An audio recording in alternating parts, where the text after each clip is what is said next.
Hey, it's Scott once again with great resources for coaches. And yep, still driving. If you haven't been following these posts, these videos, then you wouldn't necessarily know why I'm driving. I have both hands on the wheel though.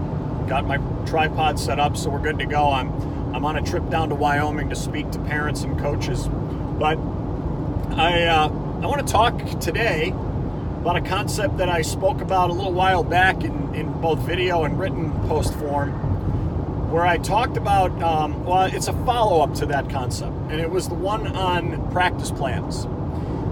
And if you remember, one of the things I talked about is we want to be as prepared as possible. And one of the ways that we need to do that is to write out our practice plans and make sure that, we have some detail to them. Today I want to take it the next step, and that is, what are your practices like?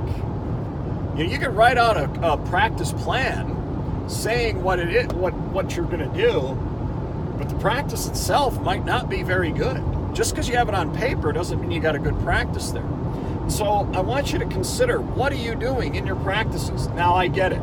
Some of you watching this will be like I am, a basketball coach. Some of you are football coaches, volleyball coaches, soccer. But some of you might be a cross-country coach, a swim coach, a track coach.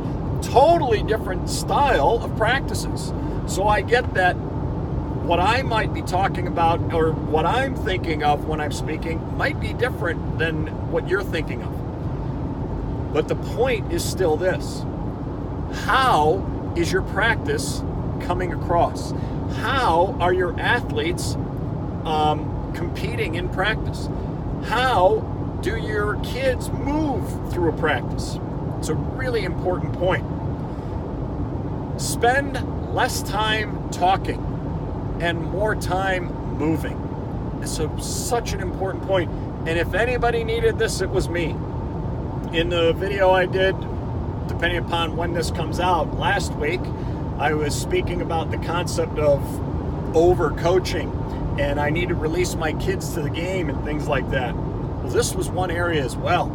I would spend so much time talking that our kids were standing around for multiple minutes at a time. That's not good. Keep them moving. You want the pace of your practice quick. You want to keep your kids moving.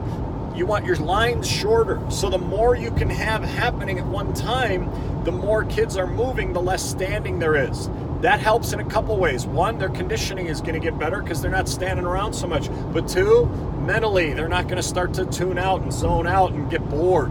So keep the pace of your practice quicker. How do you do that? One simple way, shorten up your drills. 5 minutes, 7 minutes, 3 minutes, whatever it might be. But try not to have drills go more than 10 minutes. I know there were times that I had 15-minute segments and 20-minute segments. A lot of times that was when we were working in basketball, of course, 5-on-5 things. And so we had a lot of teaching to do and a lot of reteaching and things like that. But for the drill portions, keep them quick. Teach, boom, and get them moving. Try and do as much of your teaching early on and early in the season, and then the rest is reinforcing. If certain things are not working well with a couple of kids, pull them to a side, whatever it might be, basket, court, whatever your sport is, and help them that way. But get people moving through practice quick. So whatever your sport is, try to keep the pace of your pace quick. Try to make sure that your practice is upbeat. It's on the move. There's not a lot of standing around. And some of that's going to be how you order things in your practice. Don't have all the hard stuff, really tough things, one followed by the other. Alternate. Really tough with a little lighter. Really tough, and work your way through. So anyway, you figure out what works best for you, for your program, and for your sport. But the key is, let's make sure that we're doing all that we can to keep the pace of our practice quick. And again, it goes back to, which means you have to prepare.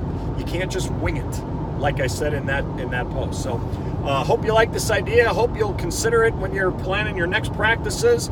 And again, give me a comment down below. Give me a thumbs up, thumbs down. Let me know what you think. We'll talk to you next time.